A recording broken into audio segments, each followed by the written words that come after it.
வணக்கம்மா. இன்றைக்கி கோடைக்கு ஏற்ற ஒரு அருமருந்து இது சொல்லுவாங்க, வாழைத்தண்டு. அதுதான் இன்றைக்கி ஒரு பொரியல். இது பெரிய விஷயம்னு நினைக்காதீங்க. நிச்சயமாக இது சீப்பாக இருக்குமே தவிர ரொம்ப பெரிய மகத்துவமானது, மருத்துவ குணம் உள்ளது. மேட் பை அம்மாச்சே சப்ஸ்கிரைப் பண்ணுங்கள். பக்கத்தில் உள்ள பெல் ஐக்கானை கிளிக் பண்ணுங்கள். வாங்க வீடியோக்குள்ளே போவோம் எப்படி செய்கிறதுன்னு. அதுக்கு தேவையான பொருளை எடுத்து வச்சுக்குவோம். கல் உப்பு கொஞ்சம், பைத்தம்பருப்பு ஒரு 1.5 ஸ்பூன் எடுத்து வச்சுருக்கேன், ஒரு பெரிய வெங்காயம், பாதி வாழைத்தண்டு தான், ஒரு பச்சை மிளகா, ஒரே ஒரு பச்சை மிளகா தான், உளுத்தம்பருப்பு, கடுகு, உளுத்தம்பருப்பு தாளிக்கிறதுக்கு, ஒரு சின்ன தேங்காய் மூடி எடுத்து வச்சுக்குவோம். எல்லாம் எடுத்து வச்சாச்சு. இப்போ இது ஓரமாக வச்சுட்டு இந்த வாழைத்தண்டு கருப்பாக இருக்கிற இடத்தெல்லாம் சீவிடுங்க, தோலெல்லாம் சீவிடுங்க. தேவையான அளவு நமக்கு ஒரு தண்டில் பாதி கூட செஞ்சுக்கலாம், கொஞ்சமாக செஞ்சுக்கலாம். அப்புறமா வேணால் நிறையா இன்னும் வேணும்னா அதிகமாக எவ்வளோவுக்கு எவ்வளோ நீங்கள் அதிகமாக எடுக்கிறீங்களோ அது மாதிரி செஞ்சுங்க. இப்போ எப்படி அறியணும் பாருங்கள். வாழைத்தண்டு உருளைக்கிழங்கு சிப்ஸு போடுறோம்ல, சிப்ஸு அது மாதிரி வாழைத்தண்டுக்கு சிப்ஸ் மாதிரி அரைஞ்சிக்கணும். அந்த வாழைத்தண்டை மோர் தண்ணியில் தான் போடணும். ஏன்னா கருத்து போகாது, வெள்ளையாகவே இருக்கும். வாழைத்தண்டு பொரியல் வெள்ளையாக இருந்ததுன்னா அழகாகவும் இருக்கும், பார்க்குறதுக்கு நல்ல ருசியாகவும் இருக்கும். ப்ரௌன் கலராக போணுச்சுன்னா என்னமோ மாதிரி இருக்குமா. அதனால் நிச்சயமாக கொஞ்சோண்டு சைடில் மோர் தண்ணியை கலக்கி வச்சுக்கோங்க. கலக்கி வச்சுக்கிட்டு இது மாதிரி நைஸாக அரைஞ்சி வச்சுக்கோங்க. அரியும் போது நான் எப்படி டெக்னிக்காக அந்த விரலாலேயே அந்த நாரை எடுக்கிறேன் பாருங்கள். இப்போ ஸ்லைஸ் போடுறேன். கொஞ்சம் மேலே அப்படியே இந்த ஸ்லைஸை தூக்கிட்டு அந்த விரலால் சுற்றி வாழைத்தண்டு நாரை எடுத்துக்கிறேன் பாருங்கள். நாரை எடுக்கிறேன் பாருங்கள். நாரை எடுத்து அந்த கையில் விரல்லையே சுற்றி சுற்றி எடுத்துக்கணும். அப்போல்லாம் நிறைய எங்கள் வீட்டில் செய்வாங்க. ஏன்னா வாழைத்தண்டுன்னா நிறையா கிடைக்கும், நிறைய பேர், அதனால் நிறையா செய்யணும். கட் பண்ணி போடுவாங்க, மோர் தண்ணியில் கட் பண்ணி போட்டுட்டு அந்த வேலியில் முள் இருக்குல்ல, முள் வேலியில் கொஞ்சம் ஒரு முள் குச்சியை உடச்சிட்டு அதை அப்படியே கலக்குவாங்க.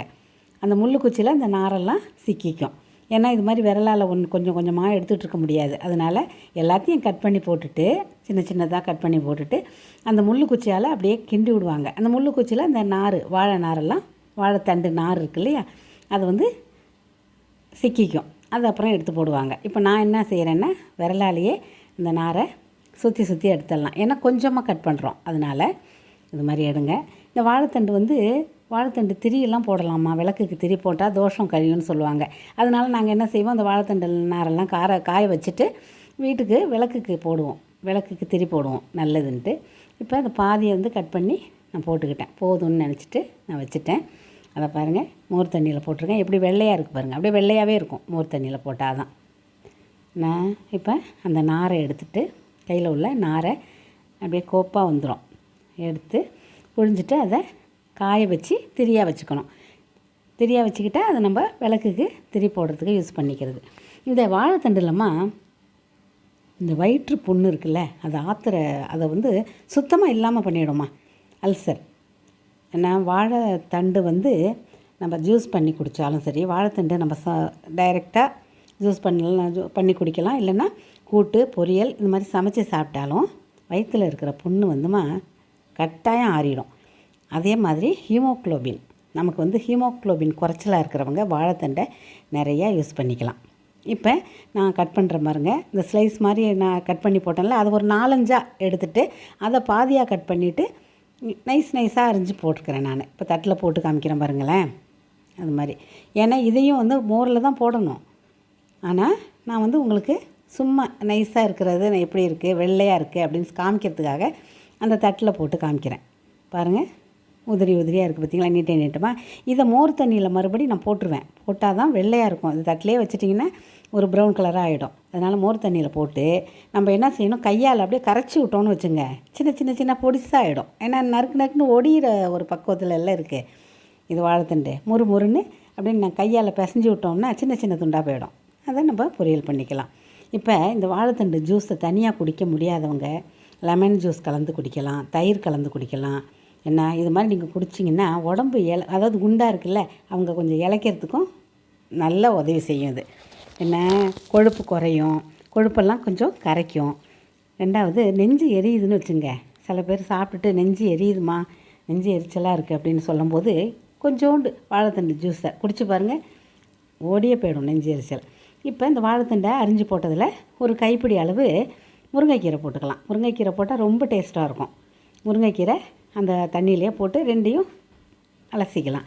அலசிட்டு புழிஞ்சு வச்சுக்கோங்க. புழிஞ்சு வச்சுக்கிட்டு நம்ம தாளிக்கிறதுக்கு பார்ப்போம். பெரிய வெங்காயத்தெல்லாம் கட் பண்ணி அதுக்குள்ளே இதை அரிஞ்சு அமுக்கி வச்சுட்டு வெங்காயத்தை கட் பண்ணி வச்சுக்கலாம். பச்சை மிளகாயை கீறி வச்சுக்கலாம். தேங்காய் மூடியை திருவி வச்சுக்கலாம். எல்லாத்தையும் ரெடி பண்ணிக்கணும். ரெடி பண்ணிக்கோங்க. பண்ணிக்கிட்டு இந்த முருங்கைக்கீரையும் வாழைத்தண்டும் சேர்ந்தாமல் அது ஒரு விட்டமின்ஸ் எல்லாம் நிறைய அதில் கிடைக்கிது. ஏன்னா எல்லாமே நமக்கு கிடைக்கிது. இப்போ வாணலி அடுப்பில் வச்சுட்டு எண்ணெயை விட்டுட்டு கடுகு போட்டுட்டு உளுத்தம்பருப்பு போடுங்க. பொரியட்டும். பொரிஞ்சதுக்கப்புறம் ஒரே ஒரு பச்சை மிளகாய் நான் அரிஞ்சதுக்கு, அதாவது ஒரு துண்டு தான் அரிஞ்சேன், சின்ன துண்டாக, அதுக்கு ஒரு பச்சை மிளகாய் போதும், அந்த காரம் போதும். அதில் பாருங்கள் பெரிய வெங்காயம் நல்லா பொடிசாக கட் பண்ணி அதில் போட்டுக்குங்க. சில பேர் வெங்காயம் போட மாட்டாங்க, ஆனால் வெங்காயம் போட்டால் கொஞ்சம் நல்லாவே இருக்கும், டேஸ்ட் நல்லாயிருக்கும். நல்லா வதக்கிங்க. கொஞ்சம் செவந்ததுக்கப்புறம் இப்போ நம்ம பைத்தம்பருப்பு 1.5 ஸ்பூன் எடுத்து வச்சுருக்குறோம் வாழைத்தண்டுக்கு.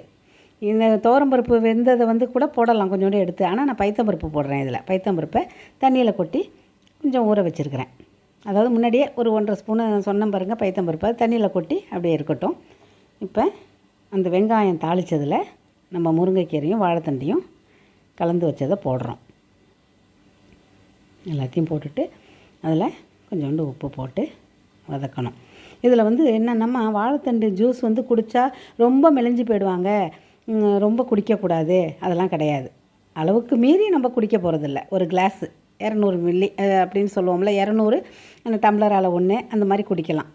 என்ன அதெல்லாம் ஒன்றும் இல்லை. இப்போ இதை போட்டதுக்கப்புறம் அந்த பைத்தம்பருப்பு ஊறினது இருக்கு இல்லையா, அதை அந்த வாழைத்தண்டில் போட்டுடலாம். எல்லாமே போட்டாச்சு. வாழைத்தண்டு, முருங்கைக்கீரை, பைத்தம்பருப்பு, அந்த தாளிப்பில் இதெல்லாம் நம்ம போட்டாச்சு. போட்டு பெரட்டி விடுங்க. இதில் ஒன்று தண்ணியே நம்ம ஊற்ற வேண்டாம், ஏன்னா வாழைத்தண்டை எப்போவும் தண்ணி விடும். இங்கே பாருங்கள் அவ்வளோ தண்ணி விடுது. இதுலேயே நல்லா வெந்துடும், அப்படியே குன்னி போய் வேகுமா, நல்லாயிருக்கும். இப்போ மோரில் போட்டதுனால நல்லா கலர் மாறாமல் இருக்குது பாருங்கள், வெள்ளை வெள்ளைன்னு. கொஞ்சம் உப்பு போடுறோம், கொஞ்சமாக போடுங்க. உப்பு கொஞ்சம் துடிக்க இருந்தால் நல்லா இருக்காது, அதனால் கரெக்டாக போட்டுங்க. உப்பு குறைச்சலாக இருந்தாலும் அதுக்கப்புறம் டேபிள் சால்ட்டு கூட போட்டுக்கலாம். ரொம்ப கரிச்சு போச்சுன்னா நல்லா இருக்காது. பாருங்கள், இந்த அதாவது பைத்தம்பருப்பு இந்த தண்ணியோடு சேர்ந்து வாழைத்தண்டு, முருங்கைக்கீரை, பைத்தம்பருப்பு எல்லாம் வேகுது. ரொம்ப அருமையான ஒரு ரெசிபிமா இது. எல்லாத்துக்கும் தொட்டுக்கலாம். சாம்பார், புளிக்குழம்பு, ரசம், எல்லாத்துக்குமே சைட் டிஷ்ஷு நல்லாயிருக்கும். உடம்புக்கு ஒரு சீப்பாக இருக்குது இந்த வாழைத்தண்டு, சீப்பானது தான். ஆனால் இதோட மருத்துவ குணம் இருக்குது பாருங்கள், விலை மதிக்க முடியாதது. உடம்புல எல்லாத்துக்குமே வாழைத்தண்டுனா அது எல்லாத்துக்குமே. இப்போ நீர்க்குத்தல் வருது குழந்தைங்களுக்கு, ரொம்ப இந்த வெயில் காலத்தில் அந்த பிரச்சனை. அதில் ஒரு டம்ளர் நம்ம வாழைத்தண்டு ஜூஸில் எலுமிச்சம்பழம் சாறு போட்டு குடித்தோன்னா உடனே நிற்கும். இப்போ இந்த பொரியலில் தேங்காய் துருவலை போட்டாச்சு. போட்டு நல்லா இப்போ தண்ணியெல்லாம் சுண்டி போச்சு பாருங்கள், பொல பொலன்னு ஆகிடும். நல்லா முட்டைக்கோசு பொரியல் மாதிரி வெள்ளையாகவே இருக்குது பாருங்கள், கலரே மாறாது. ஏன்னா மோரில் போட்டதுனால, உடனே செஞ்சதுனாலையும் மோரில் போட்டு உடனே செஞ்சதுனால கலர் மாறலை, நல்லா பொல பொலன்னு இருக்குது. நீங்கள் குழந்தைங்க தொட்டுக்கிட்டு சாப்பிட்லன்னா கூட பரவாயில்லம்மா, ஒரு கிண்ணத்தில் வச்சு சுண்டல் மாதிரி கொடுங்க. வாரத்துக்கு 3 நாள் நிச்சயமாக எங்கே கிடைச்சாலும் வாங்கி வச்சுக்கிட்டு செய்யுங்க. இது இந்த வாழைத்தண்டு எல்லா விதத்துக்கும் நம்ம உடம்புக்கு நல்லது. குழந்தைங்களும் சாப்பிடணும், பெரியவங்களும் சாப்பிடணும். நல்லபடியாக இருங்க, சந்தோஷமாக இருங்க. நன்றிம்மா.